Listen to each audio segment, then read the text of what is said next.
Why is it so hard to say no? How many times have you found yourself agreeing to something you didn't want just to avoid a momentary discomfort? Have you ever stopped to think about how many of these times you gave up your own desires and needs just to please someone else? More than a simple habit, this difficulty reveals much about our insecurities, fears, and the relentless pursuit of acceptance. But, after all, what prevents us from uttering such a short and direct word? Is the fear of displeasing others stronger than self-respect? Maybe the true weight of no lies in what we believe it represents: rejection, selfishness, or even the loss of important bonds. But is it really so? And what if, in reality, the power to say no was the key to living more authentically and freely? One of the main reasons for the difficulty in saying no is the fear of rejection. From an early age, we are conditioned to seek social acceptance, and denying a request can generate the feeling of disappointing the other person, risking rejection. This fear is deeply connected to our need for belonging, which is a basic human instinct.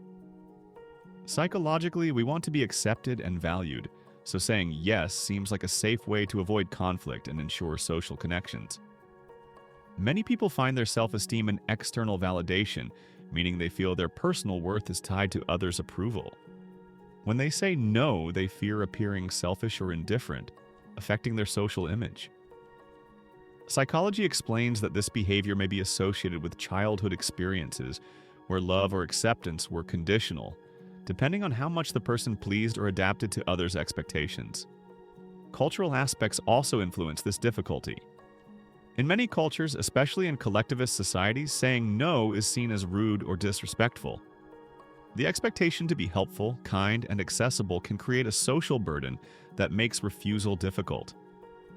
These social norms shape how we perceive our roles and responsibilities, making the word no carry a stigma of selfishness.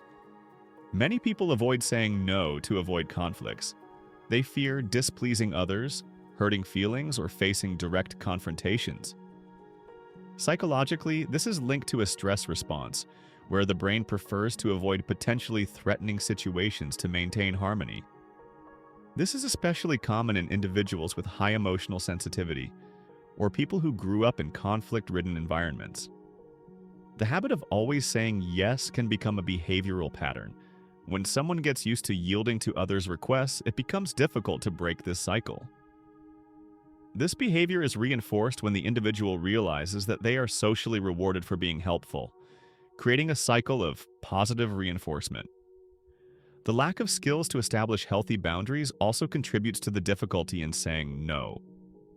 Many people have not learned how to communicate their needs and priorities assertively. Psychologically, this is related to low assertiveness and difficulty managing the emotional discomfort that arises when refusing something. Although it may seem difficult due to social pressures, internal fears, and cultural patterns, learning to refuse requests healthily is essential to maintaining emotional balance and preserving healthy relationships. Saying no does not have to be an aggressive rejection. It can be an honest expression of priorities and personal boundaries. Thank you for getting this far. If you enjoyed and want to see more content like this, subscribe to the channel, activate the notification bell, and like the video to reach more people. Bye and see you in the next video.